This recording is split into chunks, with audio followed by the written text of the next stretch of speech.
We're going to start the meeting for the August 28th, 6:15 PM open session meeting, the Ayer Affordable Housing Committee, along with the Ayer Affordable Housing Trust. The Town Hall Select Board Meeting Room. I'll start off by reading the paragraph. The meeting hearing of the Ayer Select Board. This meeting will be held in person at the location provided on this notice. Members of the public are welcome to attend this in-person meeting. Please note that while an option for remote attendance and or participation via Zoom is being provided as a courtesy to the public, the meeting will not be suspended or terminated if technological problems interrupt the virtual broadcast, unless otherwise required by law. Members of the public with particular interest in a specific item on this agenda should make plans for in-person versus virtual attendance accordingly. This meeting will be live on Zoom. The public may access proceedings by joining Zoom meeting ID 818-0509-7403 or by calling 929-205-6099. For additional information about the remote participation, please contact Alicia Hersey at ahersey@ayer.ma.us or 978-772-8220, extension 142 prior to the meeting. And now that we are in session, we don't have enough folks for the Ayer Affordable Housing Committee to call a quorum, but we do have a quorum for the Ayer Housing Trust. So I think first order of business is to approve the agenda. So we have a motion. Thank you, Cindy. Thank you, James. Moved and seconded. Members of the Housing Trust who are here. Cindy, how do you vote? Aye. Colleen? Aye. James? Aye. Bob? Aye. Pat? You almost forgot me. Aye. You're not on the top of the list or the bottom. You're in the middle. Thank you. And Jeff votes. Oh, okay. Aye. I have lists in front of me. Yep. So I'd like to move right into the town planner presentation for the working group on inclusionary housing and the MBTA communities update. And that's going to be done by Danny Ruiz. Hey, Hello. Dan. Hi, Jeff. How are you? I'm fine. And happy anniversary. Thank you. How you feeling? Not great. Yeah. Yeah. I don't know what it is, but my daughter was sick the last couple of days and now I got it. That's what it is. Yeah. Welcome to parenthood. He was so excited talking about his daughter last night. Now they were doing stuff. So it's worth it, Danny. It is. It is. Yep. All right. For everyone who doesn't know, I'm Danny Ruiz. I'm the town planner. And I'm going to be giving you a quick presentation on the inclusionary housing bylaw, as well as the a quick overview of the MBTA overlay district. Jeff, I'm gonna need you to allow me to share. I am looking to find out where that is right now. We just did that, Jeff. You're all set. Yeah, that's what was happening in the background. Yeah. See, Knox is not going to be off again. Keep going. You should be fine, Danny. It's not letting me. It says host disabled participant screen sharing. Oh, let me check it again. When you guys are doing this, I want everybody to be aware. I mean, I know I'm just going to reiterate that the working group has been working on this Give it a shot, Danny. inclusionary bylaw.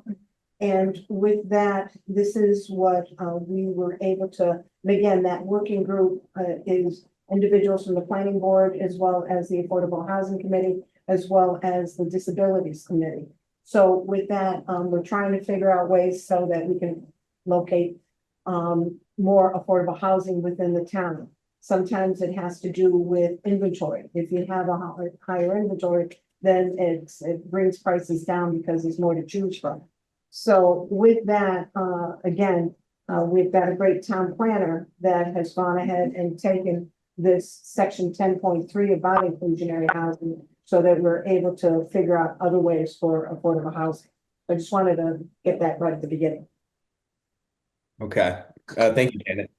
All right. So the first section, I'm going to go just through the meats of the bylaw. I believe the bylaw was sent to everyone to look at prior to the meeting. So section 10.3.2 is going to be the applicability. And this is basically going to be the triggers for each of the how the bylaw will be triggered for any project.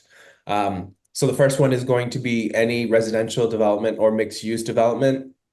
in a single structure or multiple structures resulting in a net increase of 5 or more dwelling units on any parcel or contiguous parcel comprising of a proposed development. So basically what this does is Danny, excuse me for a moment.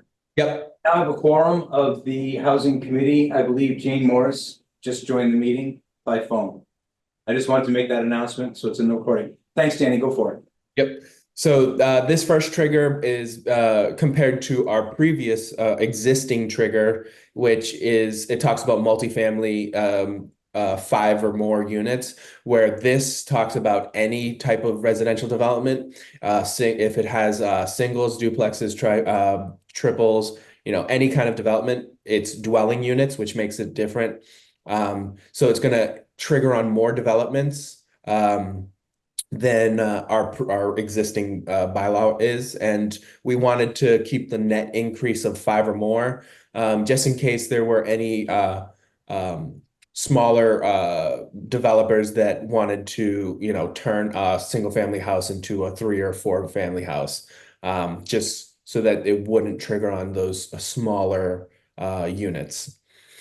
The next one would be a finding or special permit or variance of the zoning board of appeals and or the planning board that results in a net increase of 5 or more dwelling units, whether new construction or alteration, expansion, reconstruction, or change of existing residential or non-residential structure or space, whether on one or more contiguous parcels comprising of a proposed development. So this one is also for an example like the fire station, the old fire station, if this would be triggered on that because that one needed a special permit that had to go through the zoning board, also had to go through the planning board. So if there were an increase of 5 units on that, that would have triggered on this new bylaw. And then the next one is for any division of land, including but not limited to divisions as a result of Mass General Law, Chapter 41, Section 81K to 81GG and 81P, which so basically what this one does is for any subdivision or project that is A&Rs, which is approvals not required. So for example, the Aho project on Shaker Road, those 9 lots, this would have triggered on there, and we would have gotten we would have received 1 affordable unit out of that. So this increases the amount of triggers for the inclusionary housing bylaw so that we're getting more inclusionary housing or affordable housing for that. So the requirement, currently our requirement is 20%, and then you can change it down to, I believe it's like 17%, based on if the planning board gives the waiver.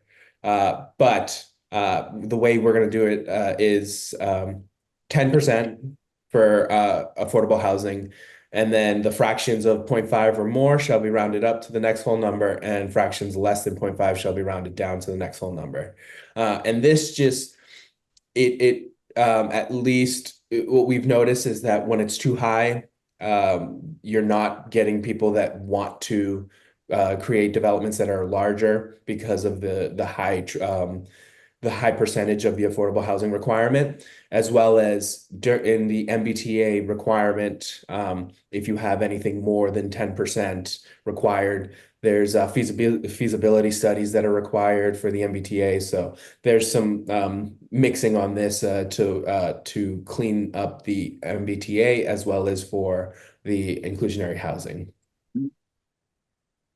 So the next one is the methods of providing affordable units. So this is going to be similar to what we have, except for there's the breakdown has been it's a little bit different in the sense of, so we can, for on-site units, construction of affordable units on site would be preferred an approach to create affordable housing and shall be required for any development that includes 20 or more dwelling units. However, on-site affordable units shall not be required in any development that includes 19 or fewer dwelling units. On-site affordable rental units shall be required. Bonus units do not count towards this section. So on this section, basically what we did was Developments that are under that are 19 units or fewer, you have different options. You can do the on-site affordable unit. You can do a payment in lieu, which I'll show you the breakdown later in the next slide. And you can also do them off-site. So there's three different combinations of how you can provide the affordable units for projects that are under 19 units.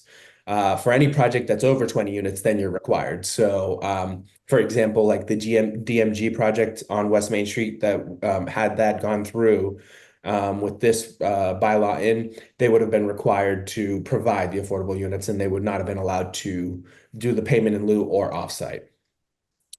The next section is basically the breakdown on how you can either have if it's under the 19 units, there's two methods you can do, and the planning board or zoning board, whoever's in charge at that moment for the permit, can provide a mix of both or one or the other. And basically, it would be a housing contribution payment to the Ayer Affordable Housing Trust, or off-site units, which would require basically in conjunction with the planning board and the affordable housing to work through picking a site and where they would go and what they would look like and kind of all the specifics that go into the off-site units. That one is not a typical use. You won't really see off-site units.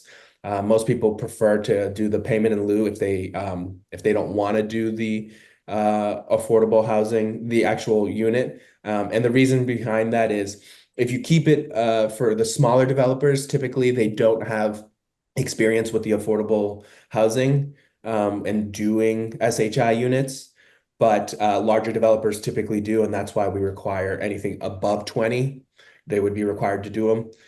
And so anything underneath 19 would allow them to either do them on site or they could do the payment in lieu. And it kind of just makes it a little bit easier for them, and the Ayer Affordable Housing Trust will get money for it. And the next slide, so this is the breakdown on what the Ayer Affordable Housing Trust would get. So if a project chooses to do the payment in lieu, the chart, as you see before you, I gave some examples so that everyone can see. This is what the breakdowns would be. So for every market rate unit that they sell, they would have to follow these prices for the inclusionary housing contribution. So if they sell any houses under 400 or 400,000 or less, it's 10,000 flat fee. If it's 400,000 to 401,000 to 600,000, then it's a 2.5% sale price of the market rate unit. And some examples are 500,000 at 2.5%, that's 12,500. And 600,000 at 2.5% is 15,000. And as we step up in a higher market rate, 601,000 to 800,000 is a 3% sale price of for the market rate unit. So 700,000 is 21,000, and 800,000 would be 24,000 of a contribution. And then anything above 801,000 is 3.5%. So you can see there it's 900,000 would be at 3.5% is 31,500, and $1 million would be 35,000. And basically what this does is every time, say, a developer comes in with 15 units, they choose not to do the affordable housing on site. They choose to do the payment in lieu. For each of the 14 units that they sell, they would provide the Ayer Affordable Housing Trust a contribution depending on where the market rate unit sells. And so it basically for each project you're getting paid. The Affordable Housing Trust gets a contribution, and then you guys can use that towards future projects with putting out RFPs for a 40B, doing a friendly 40B, and other projects like that. This also incentivizes developers to try to keep their market rate unit lower, because then they don't have to do such a high contribution, which also helps us with the lowercase a affordable. you know, and incentivize developers to keep that lower price market rate, which is something that we also need. So this kind of combats the big A affordable and small A affordable. And then the density bonus. So the density bonus, the way this works is, so for example, if you have a developer who comes in with 10 units, he has to provide one affordable unit on site. If they choose to do an additional 2 units of affordable units on site, they get 6 additional market rate units for a total of 18 units. And the reason we did it this way is the market rate units will help offset the costs for the affordable units, and the developers, you know, at least they won't they'll make up some of that cost, and it's not as big of a hit on them, and we get more affordable units and they also get more market rate units, so it's a win-win on both sides. And then so that's the main body of the can everyone see me? Yes. Oh, I'm just gonna We can stop see. this. Yep. Okay. Yeah. So that's the main body of the bylaw. The working group has been, you know, we've been working on this for a couple of months now. And just so that everyone knows, this bylaw is what MHP uses as their basic template when they go to other towns to discuss inclusionary housing. This is a bylaw that is actually currently being used in Salisbury, which is a town that I previously worked at, and it works very well. So yeah, any other questions? I'm going to ask you, can you please name the members of the working committee? Right, okay, the working committee, it happens to be myself, Ken Diskin, Dave Seaborg, Nathan, King, and we have. Ken Diskin. I said, I'm sorry, did I say Ken? Ken Diskin? Yeah. Yeah, Candace. Yeah, so those are the volunteers from the community. We also have Alicia, Danny, as well as Charlie Schultz, and Mike Wallace. So with that, we are able to see exactly what the building commissioner really wants to see within the bylaws. And again, as Danny said, we've been working on this for pretty much ever since we got the other one passed during fall town meeting. So for a couple months. And we know that we still have a lot, you know, work to do to try to figure out this, but from what I understand, okay, if I can, no one really has touched this inclusionary bylaw after it's been in action for about a little more than 5 years. Yeah, if I may. Yeah, Yeah, so we currently have an inclusionary bylaw here in Ayer that we did, and Danny alluded to this earlier, the 20% versus 10%. It's backwards is how you have to think about it. For every 10 units, we want 2. Massachusetts uses 1 for every 10. So every community that around here that has an inclusionary law isn't coming here because it's more expensive to come here. We wanted to do 2 and 10, and this is what we did. But when we put it in place, no one else really had inclusionary. It's come forward over the last 5 years or so, and with the MBTA zoning, it triggers economic feasibility studies and things that you have to do. Honestly, we looked at it, and we'll talk about this with the MBTA thing. I think it was a $17,000 to $25,000 fee to do an economic feasibility study. Honestly, Lexington did one. They're not even as close as we are to making it good for MBTA, and they got hammered. So we just chose to, and we'll talk about MBTA in a minute. But the reason why inclusionary hasn't gone forward is because we're a pioneer. We got arrows sticking out of ourselves and not a whole lot of success.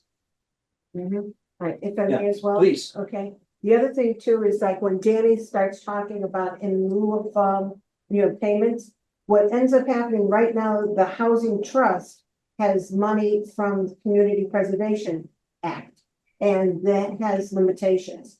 So if they get additional funds from outside of the CPA funds, then there's a lot more flexibility on those numbers. And the town is aware that it will be held as, it's still in the trust, but it will be held 2 separate books so that they know that they have this money that can go and do additional above and beyond what the fund required. So that's why it works out really well. Are we aware of any developers who would jump on this? In other words, in Ayer specifically, you mentioned Salisbury was successful. What about specifically locally, and what has been the reaction from So the developers we've talked to? Yeah, I'm gonna ask Dan, why don't you go, Yeah. so Danny's been here almost a year now, Danny, haven't you? just So over. last year, Danny can speak to that. Prior to that, it was Mark Archambault, honestly, Bob Crickets, but go ahead, Danny. Yeah, so we have a project that's actually going to be coming forth to the planning board in the next couple of months, and they know about this new bylaw as well. We're hoping that it's going to be this bylaw will be in by the time they submit. But they have been, they've been told about this, and they feel that it's not a big deal. That and just so that you know, I was also I used to work as a developer prior to going to Salisbury. So I was a developer for 8 years, and I've worked in many towns with inclusionary housing bylaws, and this is probably one of the better ones that I've seen. Dealt in Framingham, Natick, Southborough, Acton, Hopkinton. So, and a lot of them have a little bit more strict inclusionary housing bylaws, in the sense of they have typically flat fees for payment in lieu. Like Framingham's is 50,000, just flat fee for any affordable housing that you do want to do a payment in lieu. This is less than that, which is more enticing to developers because it's not such a high contribution. But for the Ayer Affordable Housing Trust, it's enough of a contribution that will help them, build up enough money in an account to be able to get future projects, because of the triggers on the payment in lieu for every unit. What's your experience with the off-site provision? In other words, it smacks like, well, we can put up, like the super duper high priced, if we just build like a ghetto someplace, you know what I mean? I understand it's probably not going to happen, but still. Yeah, so I understand what you mean by that. So they also still have to follow state laws, which is you can't make it look any different than any other unit. So they would still, even if they are offsite, they would have to still match to the similar look as to what the developer's building in his main project. But typically you don't see that, just because it's such a difficult it's difficult to use that provision. Alicia knows, it's very rare to get this one because you have to have specific land in another location that's available. So it's not always, and most time developers would just prefer to do the payment in lieu. And if I may, Danny, Bob, if you think about our neighbor to the north, Groton, David Moulton is doing lots of projects over there. As you leave,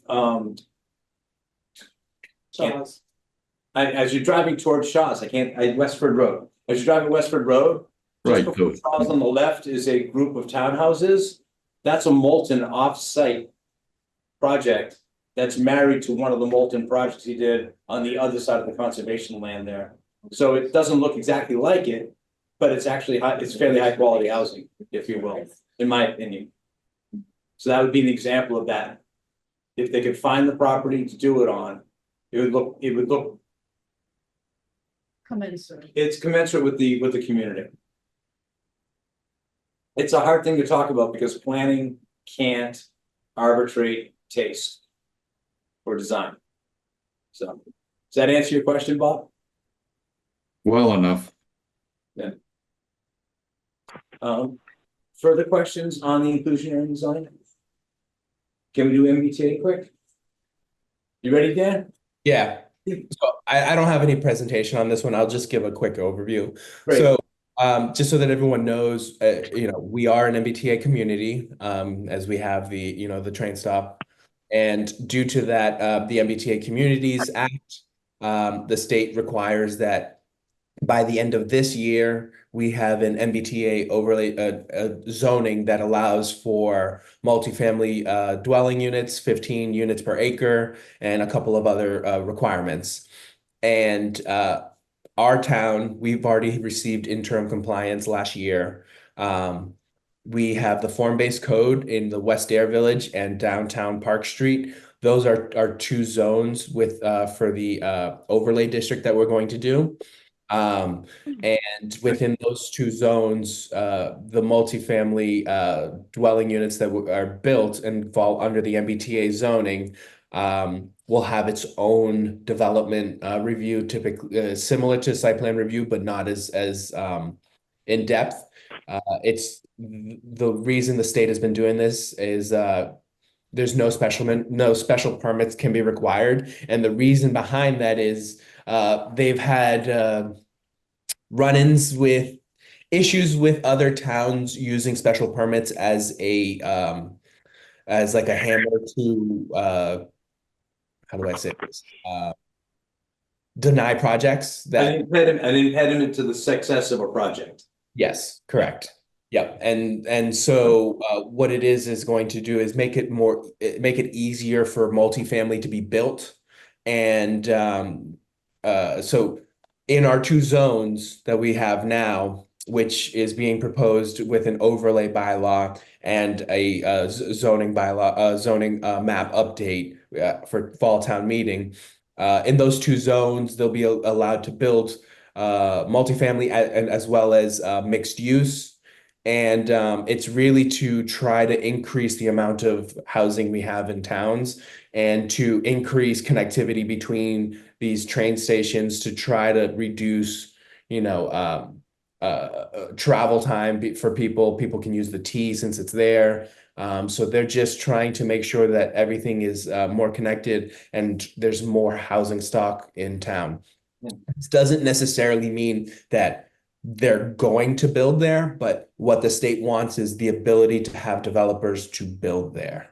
Because we, as a state, we have a very big, housing shortage, and building multifamily apartments and rentals like that is going to help. And I'm gonna, if I may reiterate what Danny said. All we're being required to do is allow for future building to be at a density of 15 units per acre. We're currently at a density, if you do the math, of around 12 point something per acre. A little bit of history, less than a minute's history. When the MBTA zoning was passed, we sat down and did the work. We were approved, we qualified. As other communities started doing work, the model got looked at, some things were figured out by the state, and they realized we were just below the qualification. So Fitchburg and Ayer, we actually got a mention with the MRPC right at the beginning. You guys are good to go. Not so much anymore. So an overlay district, I know Connie would know what this is, I'm sure, as an attorney, but it's basically an area gets a next set of rules on top of it. But it doesn't require us to tear down and build. It just requires when Ron decides to make that project work, he can now build at 15 per acre if he wants to for future work. And that's all the MBTA requirement is changing your zoning to allow for more density near your transit hubs. Any questions for Danny or me? Can I just Yeah. say, put something in course. here? So the public hearing at the planning board is going to be September 10th. So if people go home and come up with questions, feel free to come to the public hearing and ask the questions or reach out to Danny. Submit them to Danny, Yeah. air.ma.us. Yeah. Does any of this change the parking regulations? I'm going to take that on, Danny, okay? Yep. No. However, Commonwealth is changing the parking regulations. And depending on what you're doing and where you're doing it, they are no longer requiring parking. I know you're from Cambridge. You know what's going on in Cambridge with parking? That's being pushed out across the Commonwealth. So things will happen over time. We currently require so many parking spaces per unit. However, in certain districts, we're no longer allowed to require those. That will roll out. It's not exactly a part of these two, but we know it's coming forward as a planning board. I'm speaking as a planning board member right now. So, yeah, the requirement of 2 parking spaces when you build a unit may go away. Because that's the major detriment to building in the center. And that's and that's mostly with ADUs, but I think it will, accessory dwelling units. That was something else that was added, Governor Healy. I know y'all feel about her, but Governor Healy's latest budget allows for ADUs, accessory dwelling units. And parking requirements are disappearing for ADUs. And I have a feeling it's gonna go forward. What? And I think it's gonna go forward for inclusionary too, I'll bet. If I was a betting man, I'd bet that at some point, the MBTA and inclusionary. Parking is a detriment. And very dense places, Somerville, Cambridge, not our community, but. They see that parking hurts them. Chair, Connie Soul, State Street here. Why not get it out ahead of the state and eliminate the parking requirements? It's such a big country. Noted, And again, have our town be okay. noted. You don't come to our meetings, we talk about it all the time. We can only choose what we can do in a year. And that with inclusionary coming to us from the state and MBTA coming to us from the state. So only so many people can only do so much.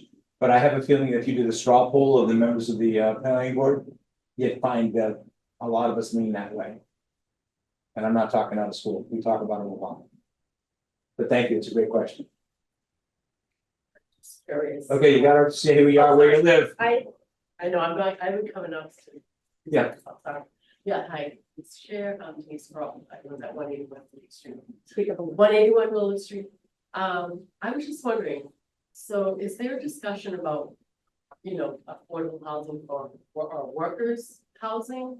Because they're talking about high-end housing, and they want to have how I think it should be discussed how to keep workers in the community. And if all of the housing is so, high priced, they're gonna keep moving and moving away. Great point. The question is, are we discussing workers' housing or more affordable housing? I also sit as the community's representative on the MRPC, and we're looking at that regionally. If you go into Devon's now, you're gonna see in the Harvard section, what they call cottage living, smaller units closer together, sharing open space. That's one way to do it. There was a presentation at last night's planning board from one of the members of the committee talking about median housing income and how can we possibly get that done. It's hard given the way America works to do that, but I don't think it's impossible. It's just, again, there's only so many hours in the day and we're trying to do it. Can I, Yeah, go ahead. all right, if I may? And Denise, you gotta remember, we're gonna be talking about Air Commons, and that's gonna have 106 that are all affordable. All right, it's going from 30% to 60% median income. And as Jeff went ahead and mentioned, we are looking, our next item will be looking at something of small houses, so that you're able to get something, lower in prices. Again, there's only a certain amount of hours in a day. Yeah, but we do have it on our agenda to go ahead and work at that, because again, it's a need. And as Connie said, to be a leader, we also have to fall in line with Mass General Law Yeah, and also Mass Health Code. Can't, say Mass Health Code. yeah, Okay. dysentery is a real thing. You gotta make sure you got sewer and water and stuff, so. Yeah. Danny, you got anything else you wanna add? Nope, that's it. Happy anniversary again, Danny. Thank you. Yeah, get better. Thank you very much, Danny. We appreciate all you did. Have a good night. All right, you too, thanks. So, Air Commons update. Okay, good evening, everyone. Air Commons is the project being done, proposed by NOAA Neighborhood of Affordable Housing, which is a nonprofit out of, North Boston. And they've been working very hard. This is at 65 Pittsburgh Road, putting this project together as costs are escalating wildly on that. So they put in, here, I put it together here. they put in a one-stop application this year, in February. This was for the low-income housing tax credit program. Now, with that program, there's a lot of people lining up for it. The low-income tax credit gets you investors who will invest in your project to bring down the cost. So they're basically subsidizing your project and helping you get the money to do. And I think that you guys are talking about some of that too. So, when you do the low-income tax credit program, low-income housing tax credit program, you often have to go in multiple times. You have to apply because you often don't get it the first time. They did not get it the first time. They thought they might get a mini round, but there was no mini round this year. So they will be reapplying next year come February for that.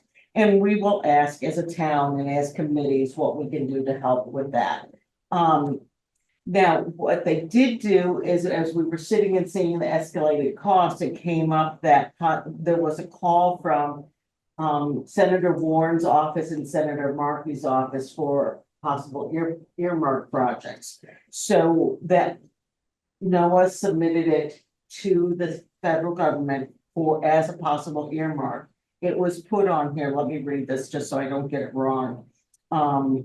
It was put on the Senate's FY25 congressional directed spending bill as an earmark for 2 million. We asked for 4, they put it on at 2, which is still good because what we needed was 2, but we asked for 4, hoping we could get it on at 2. So next time, ask for 10. So anyway, but we would have taken 4, yes. It was at the recommendation of the folks who asked to write the letters. Yes. It was voted on in the committee and moved forward to the Senate, July 25th. So it is an earmark on this year's budget. Once it goes through the Senate, it then has to go with the congressional bill, as everybody, most people know, and be put together and see that it makes it through that, but hopefully in the fall, it is right now on the 2025 bill. So that would be very good, because if we got the earmark, that will really push the tax credit. But yeah, and the tax credits, by the way, are the Commonwealth of Massachusetts, not federal government tax credits. Oh, they're funded by the federal government. I'm sorry, Yeah. that one is, I'm sorry. that's Well, fun- there's 2. There's 2 parts of it, yeah. Yeah, there's 9% from the federal government and then an additional 3%. Yeah. From Massachusetts. So that all the stars have to line up for that to work with us. For Yeah. that. And letters of support were written by the Board of Selectmen and the Affordable Housing Trust In the committee. and the Affordable Housing Committee. And the disabilities committee. And, I'm sorry? Disabilities. And the Committee. Disabilities Committee. So those letters were submitted on behalf of this to both Senator Warren and Senator Markey's offices. Copies were sent to Eldridge, Senna, Scarsdale, Kennedy, Cronin. Everyone's trying to do this now. And so we're keeping everybody on aware of what we're doing. I'm sure Jamie never saw the letter, but he knows it's there because I've told him too. Yeah, I'm sure you told him. So. Now, one of the things, when we talk about funding the, trust. This is a nonprofit and a 40B. We can go out and do RFPs requesting, if we had a piece of land or something like that, if the town had a piece of land, requesting proposals for doing another 40B. And we can not only put up land, we can put up money from the trust, we can do all sorts of things to fund true affordable housing, which is that workforce and that low income housing. One other thing with the tax credits is what NOAA is looking to do is to get 16 units at 30%, and those would be Section 8 units with the Section 8 voucher going with the units. Okay, And so forever. yes. Yeah. So, okay, anybody have any questions on that? Last thing, currently the town has dedicated, NOAA asked for money. Town meeting voted without dissent to give them the amount of money they asked for, I think it was 2 years ago. They asked for $400,000. People couldn't vote on it fast enough. We recognize the need in Ayer for housing. I don't think that's a question. That was just a yes, I think. Madam Chair, it's your meeting. All right, what I'm gonna go ahead and do is, the next item on the agenda is the Devon's Crest Tenants Association. They've got a presentation. We were at, the select board, come on up, Connie, okay? We were at the select board meeting where, Connie and T, made a presentation. I gather Mr. Hamlin, is it? Hagan, okay, wasn't with you tonight. Went ahead and made a presentation, and then afterwards, they asked whether or not they could make a presentation to the committee and the trust, and since we had a joint meeting, perfect timing to go ahead and do this.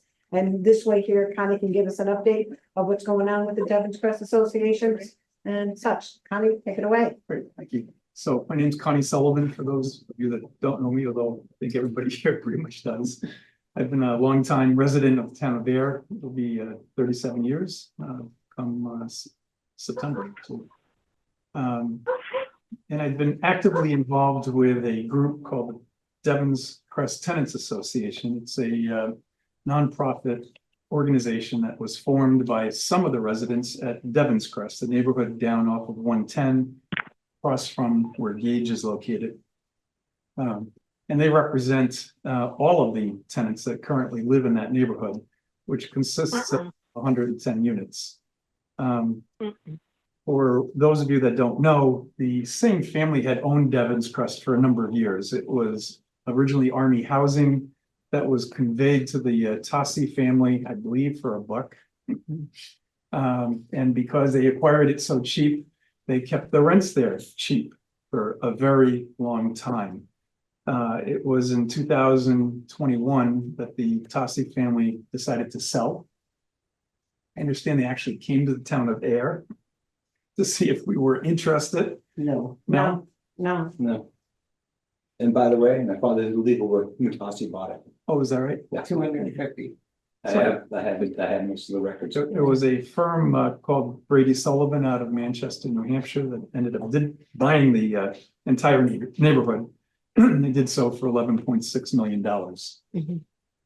And of course, given their investment, which they wanted to try to cover, the first thing they did was to issue notices to quit, 40 notices to quit, which is the first step in a process to begin an eviction.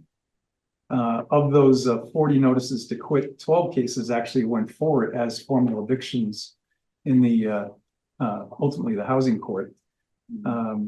And that's when we came to the Board of Selectmen looking for some help, fearing that we would start to have some mass evictions take place and residents in our town with no place to live if that happened.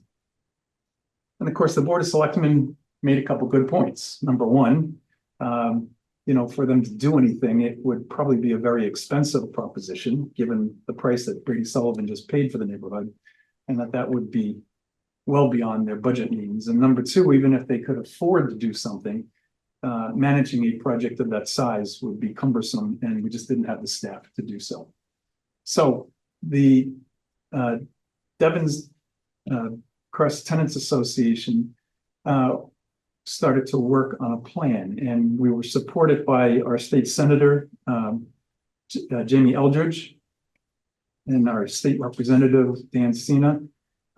Jamie was very successful in getting a $250,000 earmark for preserving Devon's Crest as an affordable housing community. That earmark has been managed by a law firm out of Boston called the Massachusetts Law Reform Institute. It's a law firm that specializes in poverty law issues. Most of that funding ended up going towards Northeast Legal Aid to help in the defense of the eviction actions that were ongoing in the land court. Housing court. In addition to the $250,000 grant, we also were successful in obtaining a $15,000 grant from CDAC, Community Economic Development Corporation. CDAC offered the money for us to put together a feasibility study that hopefully would show, and in fact did, that it would be economically feasible to preserve the Devon's Crest neighborhood as an affordable housing community. So with those funds in mind, we were able to attract and first of all, I commend all of you for all of your efforts on affordable housing.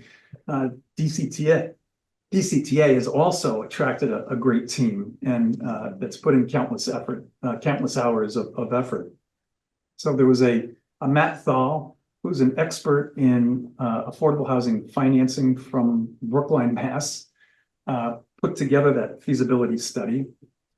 We attracted Jeff Mullen, who is an attorney with the firm Foley Hoag out of Boston. It's one of our larger law firms in downtown Boston.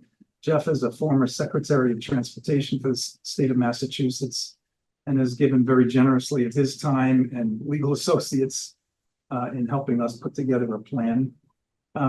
We attracted David Abramowitz, who's another attorney from another very large law firm in downtown Boston called Goulston Stores and Goulston Stores. Both of them have worked on affordable housing project issues.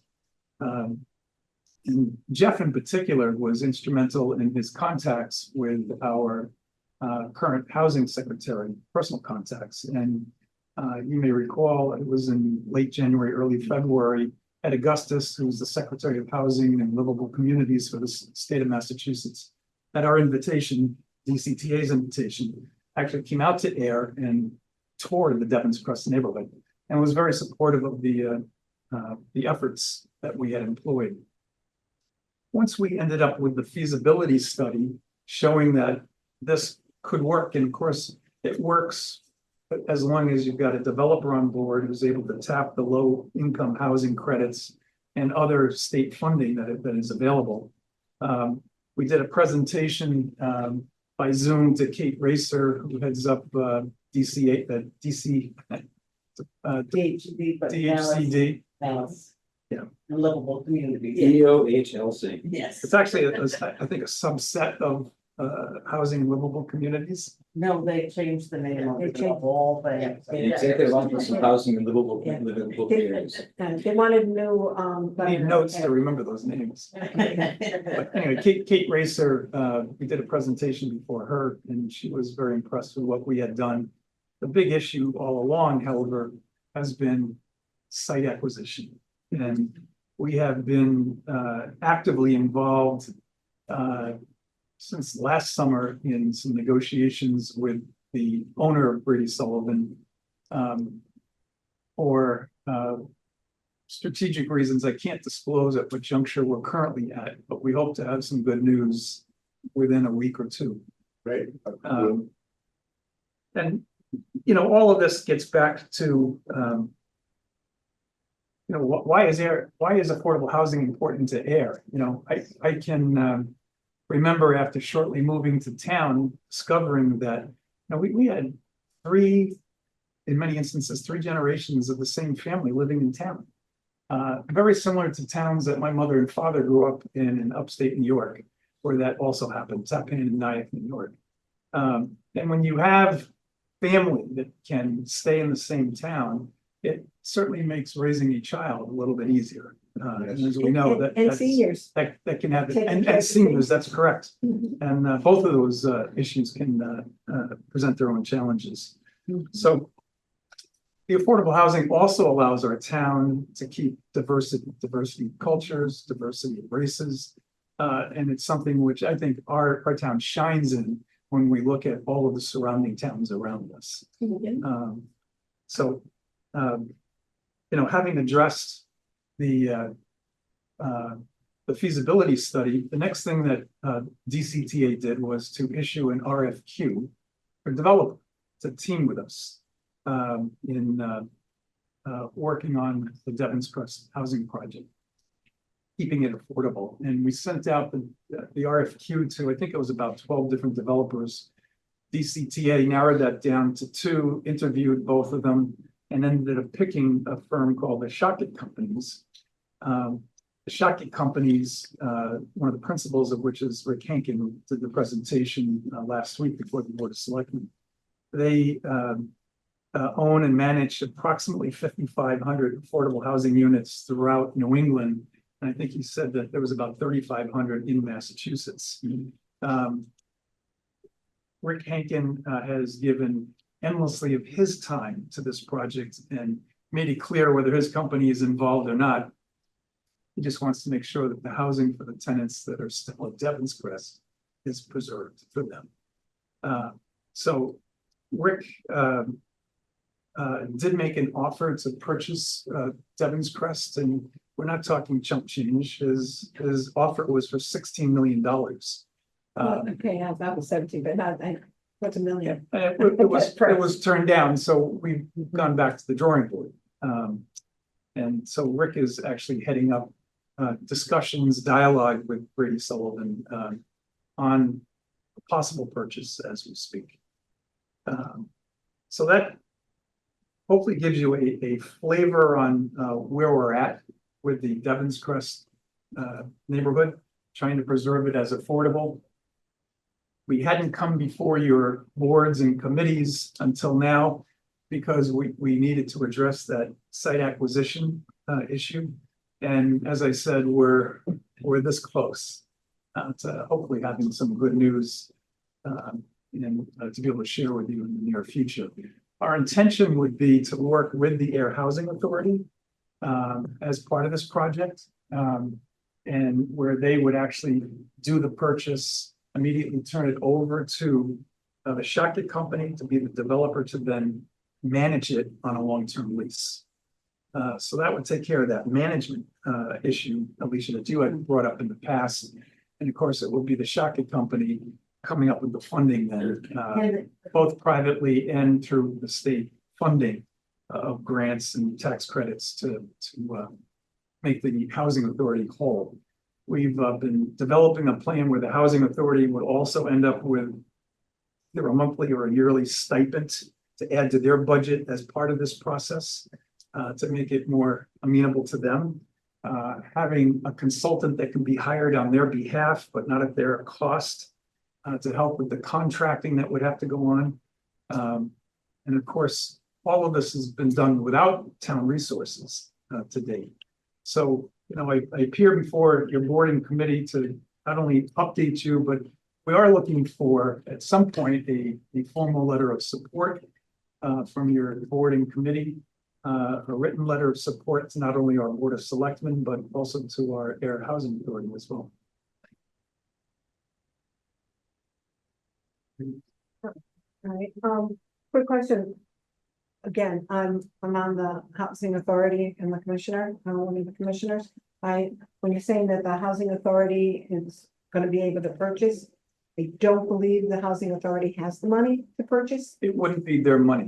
It would be a purchase in name own, in name only, Okay. turning, then leasing it to the Shakti company. This is the concept.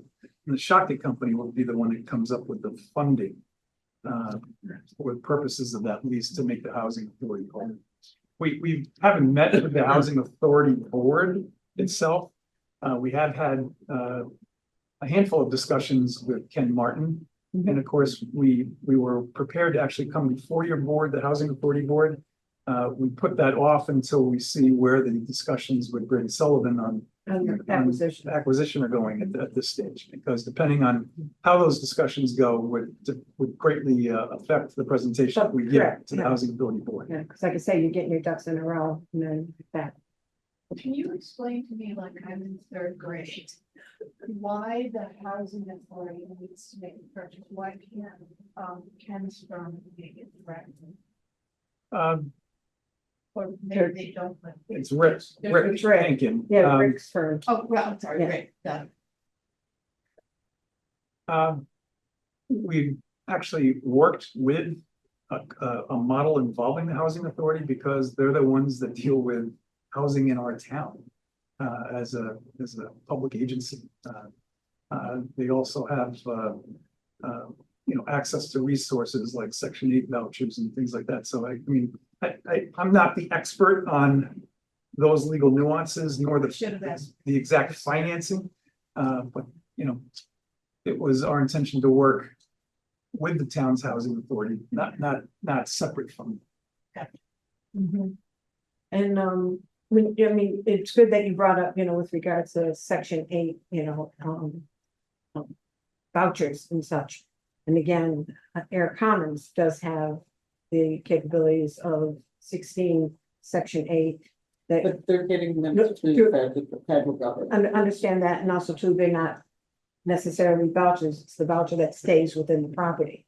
Has your legal team looked at also talking to Brady Sullivan with regards to making those units? I can't get into details on what's gone on with discussions with Brady Sullivan at this juncture. Okay, all right, all right, then maybe I'll reword it saying it would be a good recommendation to keep it affordable.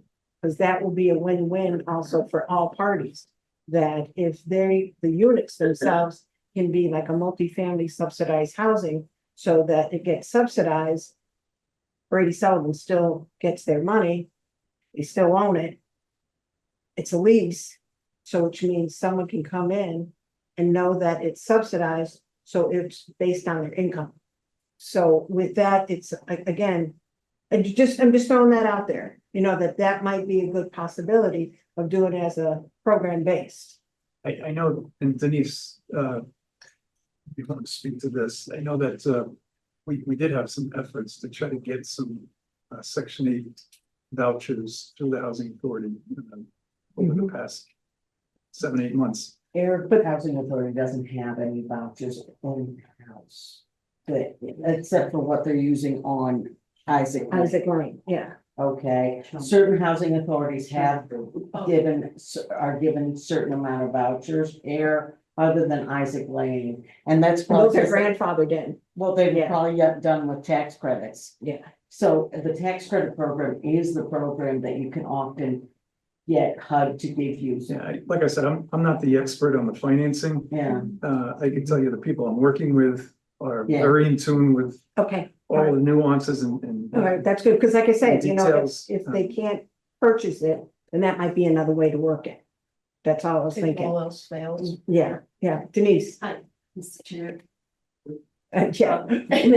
We sure have. Denise. But, yeah, sure. Denise Peralta. Denise, why don't you come closer, because then the microphones can pick you Oh, up, okay. because it's being recorded through here. Denise Prop is actually one of the officers, if you will, of the Devon's Crest Tenants Association. So last September, I collected about 22 applications that I had 22 people fill out and passed it in. Oh, And what type of application? And we're, MV, is it MV? I can't remember the acronyms. I believe it was to For the stay section in, 8? yeah, no, No. I think it was the Mass. MVR, am I saying? it right? MVP, MVP, I I think. think, and I'm. Well, not Ken would remembering know that, one. Ken would know the exact place. Mhm. But we were told at the time that it was before the change of the lottery was gonna go through, Oh, but I don't really think that might have happened. So I'm not really sure where all those 22, I believe it's 22 applications. Where did you bring them I to? brought them to Ken, Yeah. well, to Ken, to the housing authority. Because Ken suggested at that time. Yeah, right. Again, I think there was a change in law that was imminent and we're trying to beat that change. Yeah, the lottery, I think they said September 19th, if I'm not mistaken. yeah, and I don't do that, but I sat on the housing authority over in Groton for 15 years. And I'm just not quite understanding, but I don't, because the housing authority is part of DHCD, it's part of the state. And now, housing and livable communities.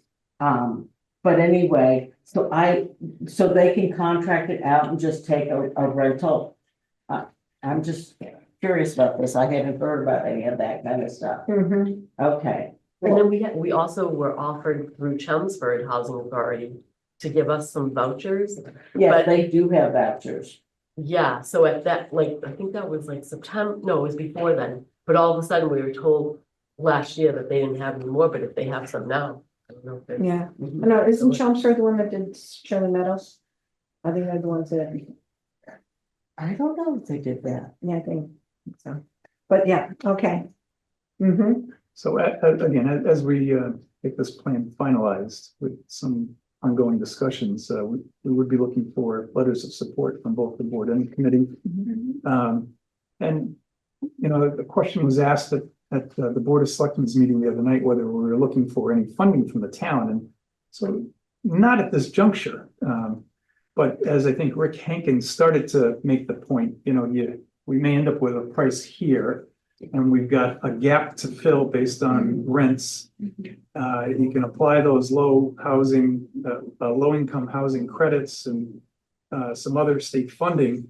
But if the gap doesn't fully close, we may be coming to your trust and board to look for. And the state has hinted that, you know, certainly an application for their programs would had better success with a local contribution, but they've never been able to define what that would be. Because you gotta remember too, I mean, again, I think I've said it multiple times, Community Preservation Act is part of it is community housing. So with that, there would be funding for community housing, those types of projects for being affordable housing. So that gives a lot of leeway and leverage for other types of grants that you'd be looking at. So, and I hear Jeff go. Well, yeah, and no, as I mentioned, it was through the CPC funding of the $400,000 for Ayer Commons.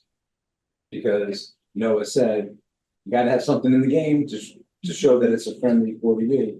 And so, to call it a friendly 40B or supported 40B. And one of the things about the CPA funds though, is, and I know you brought it up, Yeah. is with regards to the deed restriction. You know, where we do look for in perpetuity, I have to say that right, or at least 99 years. And you know, so we would emphasize, you know, try to enforce that. That's not why I brought it up, but that's another reason, yeah, I can't remember everything. So I'm thinking. Everything lines up. We're sitting here, letters of. We're sitting around with the project as it's perceived going forward.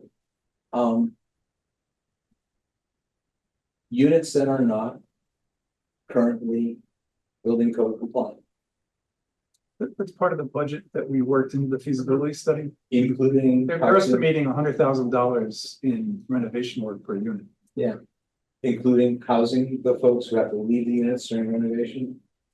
Some units that are empty, so there could be a movement of. I just, tenants yeah, to- that's, I'm just, I mean, I think logistics, because I I've mean, this- done property management for a long time. But so- believe me, this group, Yeah, not me, but the group yeah, okay, has been going through all kinds of machinations on how because to do this project. one of the issues, if the community were to have purchased it, that requires expertise. That is a little bit scary if you think about it. So, But that's not what they're asking. I understand that. Okay, so can we Yeah. get back to Yeah. what they're Yeah, asking? so Which is, are we ready Mhm. to like ask more questions, or do we need a motion to, or are we gonna write a letter? I think if anything, I just have a couple more questions if possible. With the feasibility study, is that public information? I mean, is that something you can share with the committee and with the trust, the board? I mean, can I share it? Or, I mean, I just have to get the permission of Right. DCTA. As a I mean, board I to think it would release be good because, again, if they state, you know, the facts are, you know, that it would be beneficial to the community, you know, to go ahead and have this affordable housing, you know, component of Devon's Crest, that it's gonna benefit the community. It's gonna help out all parties for arguments, for discussions, and I should say argument, for discussions. Because you know, if anything comes up at town meeting, the more facts, the better. All right, so see, you know, whether or not, okay, hold on a second, that's one thing I just wanted to make sure if we could get, you know, at least read it somewhere. That would be. Right, it's a computer program that's got a model, so you can adjust it as need be, right? So, Oh, I don't know, I mean, it's a no, study, I'm so I just thought telling it you what would it be, is. yeah, it would be a PDF, I mean, that's what I was looking at, it's just being a document. So, a feasibility study, so. So, okay, no, I understand we do have other, public input. Yeah, As and I well. just wanted to say one more thing. Yep, Dave Cyborg and for the committee and Ken Diskin are at a senior center program. And they were hoping that they could come back and hear from the committee and be part of that, discussion. Of course, everything we're about is about affordable housing. So, I mean, clearly, we agree with what you're saying. I do have one question. Is eminent domain at all involved in this whole process? It was. Or is that It something has- you it can't has talk about? Not been to date. Okay, No, good, That's as far as I, good. that was the discussion way in the beginning. Yeah, that's what I Every thought. so often it's kicked around, but we're moving forward with trying to do what we're doing. So that, staying so on- that it'll be a team agreement. we have from day one, Mhm. with our engagement with Brady Sullivan, been trying to purchase the property. Yes, I know you have. And the one thing I was just trying to figure out is the role that the housing authority can play because they are a state agency. And they do report to the state and their funds are through DHCD. And so I just was wondering, and that's why I asked the question. So that's. There were other projects that have done what we're trying to do Mhm. across the state. We could get the names of those kind of projects. No, yeah, I think Rick mentioned that. Yeah. Mhm. yeah, And DHCD was, were very, interested in the project and everything, we told them everything we were doing, and they said it sounded like a great Good. idea, she was very supportive of us. so there's all sorts of groups within DHCD that Yeah. do all sorts of different kinds of ways of creating housing. Mhm. So you're just in a category that I have less familiarity with. Mhm. I mean, I understand the LAUs, which is the local action units, I understand the LIPS, I understand of the affordable housing, which is the senior Yeah. housing, and the disability housing, but this is a totally different category. I'll tell you, that's why Well, this that- team that DCTA has been able to put Yeah. together has been just absolutely invaluable. I mean, Yeah.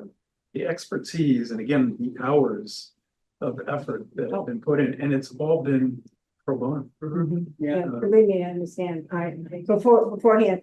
Anybody else on the, online? Do you have any questions? I just want to make sure that we hit all members of the trust and the And committee. who ultimately owns the property? It would be the housing authority. I mean, the shotgun companies would just have a lease. But it'd be a long-term lease. And certainly the lease has to be long enough to justify the kinds of loans that they're gonna be taking out for the project. Right? So, I muted, So Shockit is the money person. I muted Pat because the dog was barking. Okay, I don't know that Pat knows. Because some of it doesn't want the money. yeah, I don't know. Pat, you're muted if so you've got a any comment on question. that? I don't see any hands raised. There she goes. It's been a long road. Hi, can I? Oh, sorry. Hey, Pat. Hi, I just have a quick question.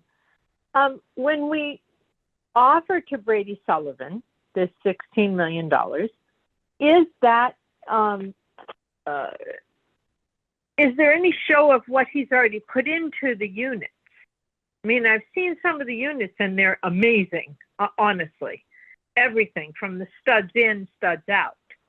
And so I'm just wondering, is that enough to cover what they've put in? Is it enticing for them, I guess is my To question. answer your question, 16 I'm million just was asking- offered by the developer that No. teamed with DCTA was turned down. We keep trying. It's the willing buyer, willing seller member. I'm just curious, was that enough for what he's put in? That was my thought, because I've seen them working here. I mean, I live in Devon's Crest and I own my own property. I'm good, but I just see what they've done and I'm just awed, honestly. So I just didn't know if that was enough for what they've already put into the properties. So that I'm not, I don't mean to be insulting to anybody. I'm just asking the question. Well, I understand that offer was made a year ago. So there's been work that Brady Sullivan has done since then. And the offer was not accepted, so. To answer, I think the question answers itself. Okay. We've been saying 110, but I think that Supposedly a couple more. we're talking like 114 at this point. Yeah. I know they've been continuing to buy up properties here. Seriously, Brady Sullivan's still buying more? Oh, yeah. Sure, I didn't. Yeah, so there were privately owned properties inside Devon's Crest that Brady Sullivan has absorbed, has purchased. People have moved out. Tenants have passed on, and Brady Sullivan has been purchasing those as they become available. Okay, so it's not just all. Yeah, I forget the total number of units in Devon's Crest, but it's higher, not by much, than 114. Right, and so there's still properties though that have not had any permits pulled. Only about 25%. If those numbers are real, maybe 35%, 35% haven't had permits pulled. Okay. And I do think that it's almost double the number of units in there for what I know.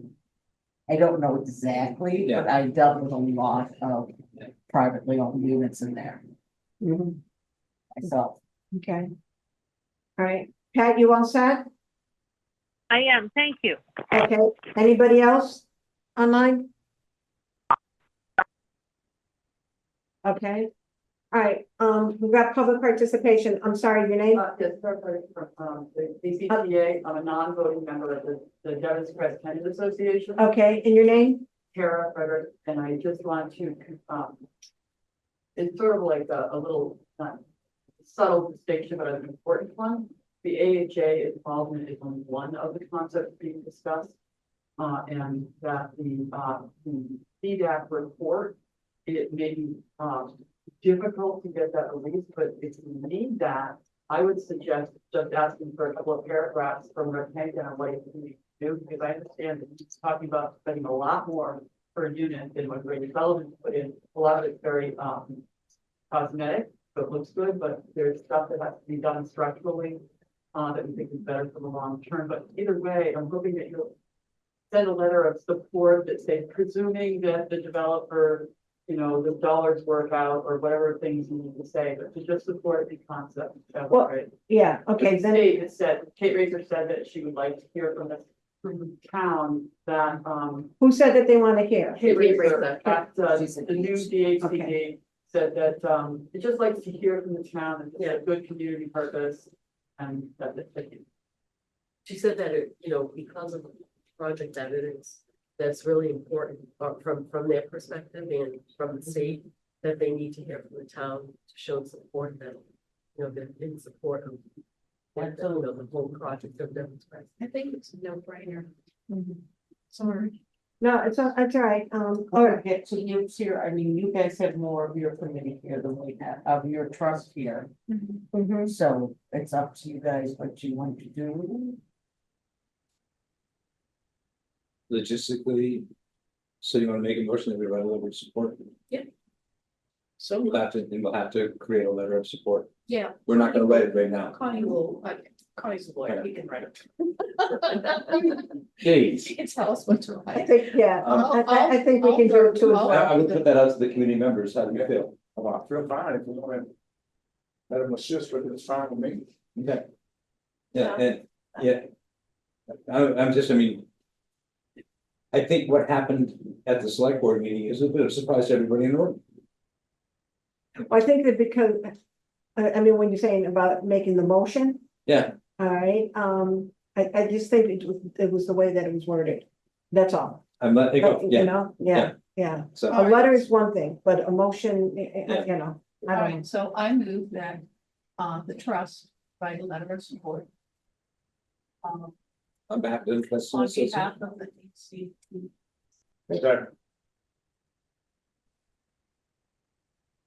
Any further discussion amongst trust members? Who seconds it? Oh, James, Okay, thank you. he's real good at second. I guess one logistical, do we need to come back together to move it, or do we trust to give the authority to the chair to write it on behalf of the trust, which totally fine. Want to write it. Share it with the committee, so We will whatever. share it with the community. I don't want to wait another month. And but we can share it, Yes, and if there's concern, then people can say. Or they wanna have a meeting. yes, yeah. We can't discuss it by email and we can't all get together to discuss. it. Right. But Okay, if there's no objections Yes. to what you send out, then it goes forward. Then it can go And that forward way it without doesn't having have to meet, if we need to have a call a And- quick meeting to discuss it. we will make sure that that will work, but absolutely. So Just know, this is how we handle stuff, guys. I'd say Yeah, I'll write a okay. letter, No, it'll That's how we include have- this, yeah. because it's late and I want to go to bed and they want to go to bed too, so, yeah. Trust me, this is how our meetings Yeah. go too, so we totally. So, yeah, I'm happy to, I'm happy to, vote. with your direction and support, I'm happy to put a letter together. Yep. And Vote. further discussion, I don't hear any. Pat, are you ready to vote? Unmute yourself if you're there. So, how do you vote? Cindy? Aye. Colleen? Aye. James? All right. Chair votes aye, and Pat votes, Aye. there we go. Thank you, trust members. Okay, and with regards to the committee, again, I'll go ahead and take a vote from the committee members who are present. If you want to do the same. And I do want to get feedback from, Ken and Dave as well. Right. To make it as unanimous as possible, even though we do have a form, but we'll get their feedback on the letter. So can I hear a motion? I shall move. All right, James, you, Ron seconds. All right, let's do a roll call. Yeah, I'm here. I just don't know how to do this. Well, Aye, okay, Jane says aye. Delayed Aye, Ron. And the chair says aye as well. So we'll go ahead and we'll also generate a letter, okay, of support, and we'll review it as well and I'll. We can even chit chat about the letter. I'll go ahead and reinvent the wheel. So did you want DCTA to present kind of an idea that you can massage, or did you want to come up with something I wanna, first? for me, yeah, I wanna come up with something. Okay. Okay, and I think it's because it has to be, and forgive me to make it sound this way, our words. Because again, this is what we're supporting, affordable housing. Just want to know if I had anything added to my honey-do list here. No, you don't. I just. For once in your life. Volunteered you, but. I guess if I may, Connie, while you're here, if you don't have the information now, if you can get it to us, to whom should it be addressed? Should be Kate Racer, should it be That's what it's- DHCD?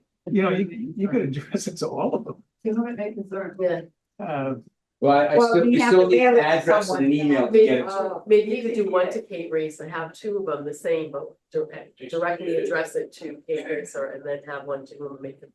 Do you have that information? Yeah. Yeah. Okay. Do you know it's been 3 years? It'll be 3 years. Well, actually, it was 3 years in July, but I think the first time we came here was in September. I think it would also be helpful if you did it to the Board of Selectmen and their housing. Yeah. Yeah.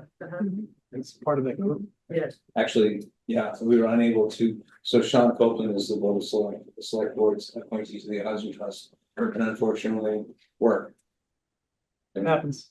Sean does good work, and he was a social worker, so he can't push that around sometimes. So, because I know he's very interested in this having a conversation about this, so. Okay. Fantastic. Well, thank you very much for You're welcome. all your time this evening and for all the Well, hard thank work you you for all put your in hard work on as behalf well. of our town for affordable housing. Okay, no, You got your hard work, I know it's a lot, man. yeah, You always. doing that. volunteers rock. We need Thank more. you very much. We need everybody. more. Yeah, we do. We got it. Next on our agenda is the Affordable Housing Trust request for CPA funding. And I think everybody's kind of on board with this. Do they know where we're going with this? Well, but I've spoken to many of you at this point. Each year, each year we request funding. I don't know that we're in a position right now to request funding for the fall town meeting. Couple things come up. We've got scheduling issue with CPC. And we missed a meeting in the middle of the summer and blah, blah, blah. Also, I think it gives us an opportunity to take a breath and figure out what we want to look at. We do have funding in the coffers. We may, as a trust, need to move money around so that we can meet our commitments. Alicia has spoken, we've spoken about on a monthly basis, knowing what's in the accounts and what we're doing. Off the top of my head, roughly $172,000 is available for us to use. If I did the back of the envelope correctly, our maximum exposure between now and Springtown meeting is 43,000. We got a little bit of buffer there. And of course, as people enter and leave the program, we have different responsibilities every month. But it would be helpful, I think, for the trust to see on a regular basis, whatever works for us. You know, if it's the same thing as last month, we'll figure it out. So that's what I wanted to say. If there's any feedback at all, but it comes with a to-do. Let's think about the ask for the spring. Janet has said, maybe you guys should ask for more money to put into the possible funds for buying property. Right. And we had that conversation before, so I think it's an opportunity for us to kind of take a breath, have a conversation, put together a real. Yes. So Janet, as CPC chair, timeline. So we would really need to get the application to February. CPC by February. Correct. So as a trust, this Yeah. means over the fall, we have to devote some time in 1 or 2 meetings. Oh, yeah. This is not, Decide what that is. this is not kicking the can down the road. The can's Yeah, right there. Right. We have time, but I work very well if I can keep those deadlines. It has to be February because March has got to be The the public hearing, Yeah. and then April is the. But this is good because this means that we can have a month of discussion, Yes, without having to rush. make a decision. And as we start to throw around amounts, I can, in my role as a member of CPC on this trust, bring amounts for feedback before we come forward with the Okay, final. so that would be nice. So they don't laugh at us or shoot us down. No, they won't. I No. know. Up to now, don't it's do that. get more. And in some cases, they'll say, don't you think you want more in this? So the good thing is that putting it on this rotation is actually going to really help us long term if we go to the spring. Yeah, it matches our needs for the money. Yeah. And quite honestly, tradition said CP and plan and zoning happens in the fall. We got a hand up? I don't know if that's a hand up or if that's my mouse. Oh, okay. The hands are usually little yellow things. But Yeah. thanks, Ron. Pat, are you okay with what we're talking about? I am, Thank you very much. I am. Right, Madam Chair, public Yeah. comment and public questions? comment and questions? Anybody else from the public there? All right. I move to Seeing it. that, I was gonna say, as I say in my CPC meetings, if you should have, if the public is watching this on YouTube, on APAC, if you have any questions and you have any concerns, bring it to our attention. You got the phone number, dial 978-772-8200, extension 142, and speak with Alicia, and she'll be able to get it to the respective chairs. Yep. Again, thank you for watching this. There's nothing else. I'm gonna go ahead and seeing that we were the last ones to call the order of the Ayer Housing Committee. Okay, the motion from the committee member to adjourn, Also move. right, and seconded, and Ron seconds. Right, and then all in favor, aye? Yes. Housing Trust? Yes, I will make a motion to adjourn. Thank you. Second, James. Excellent. Cindy, thank you. Jane, thank All in you. favor? Bye. Thanks, guys. Good night, Al.